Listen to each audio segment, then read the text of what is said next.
So significant because voters are telling us change is a critical issue for them, not the direction you want to be going in there. Televised mental institution known as MSNBC. There is some concern there that the polling is not looking great for Kamala. I mean, the numbers say it. It is a tie game here weeks before the election, and it's that shift. Our last poll taken in the wake of that September debate, Harris had opened up that advantage over Trump. Gone in our new poll. What goes into that? What's behind that? I think this one is revealing. This is the basic perception voters have of these candidates.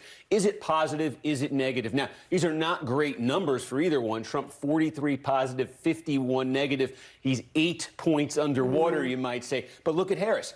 Exact same positive score and that negative number almost in the exact same place. And this is it. The last time we polled this question after that debate, Harris had really made up ground in this area. Look, she had a positive rating, 48 to 45. So that advantage has all in the last few weeks in our poll washed away for her. Then there's some issues, some characteristics here. These are advantages in red here that you see for Trump now versus September. On the immigration and the border, we ask voters, who would be better on this? In September, Trump had a big advantage. It's gotten bigger. On inflation and the cost of living, Trump's advantage now hits double digits. And on the question of who represents change, Harris had the advantage in September. She still does, but lower. So significant because voters are telling us change is a critical issue for them, not the direction you want to be going in there, Steve. No, absolutely not. And maybe a reason for that, too, is remember, she's the VP in an unpopular administration. Look, we asked Joe Biden's policies as president. Do you think they're helping or hurting your family? Look at that. Almost 2 to 1 say hurting more than helping. His job approval rating is in the low 40s. And then here's the twist. When you ask folks, when Trump was president, were his policies helping or hurting?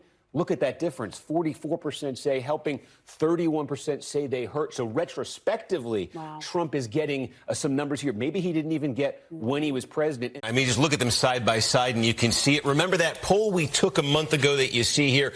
It was just after that first Trump-Harris debate. Since then, we've had the VP debate. There have been some campaign activities, some interviews, some things that have changed in that time. I think this might be the biggest for Harris.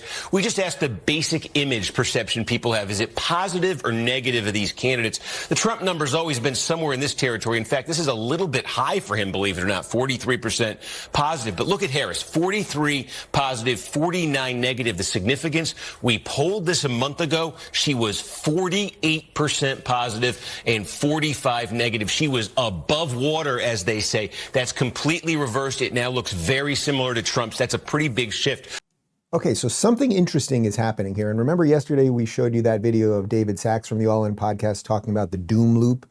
And that does seem to be what Kamala is in right now, because there was a weird thing. They thought, oh, we can, all right, she cooed the old man. Now we can just install her and protect her, right? We have an entire machine dedicated to protecting her. We have a corporate machine and corporate media. We have big tech on our side. We'll just protect her and hide her. When they realized that the protect and hide wasn't working as well as they thought, then they thought, okay, we'll just put her in these ridiculously easy interviews, with the exception of that 160 Minutes one, which was more difficult, and that one was an abject disaster. But even in the easy ones, she failed because she's so deeply inauthentic. So the more people find out about her, the less they like her. Now, so that's sort of the doom loop. What's happening with Trump is actually the reverse. Everyone knows everything you could possibly know about Trump. Like, talk to anyone on planet Earth right now, and everyone in the most remote jungle of Africa to the tundra of Canada or anywhere else you want to go, they have some opinion on Donald Trump. There's very few people who are like, I've just changed my feelings about Donald Trump. Now, there are people who are evolving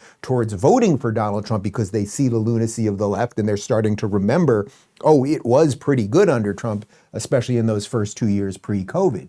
So something's happening. The more they see of Kamala, the less they like her. And as Trump just kind of gets out there more, does these combative interviews, shows that it's fight, fight, fight, and they can try to shoot me and I'm still out there and I'm going to go to the Bloomberg thing and argue about tariffs and do all that stuff, then people keep coming around to him. They see the sense of humor on the podcast, et cetera, et cetera.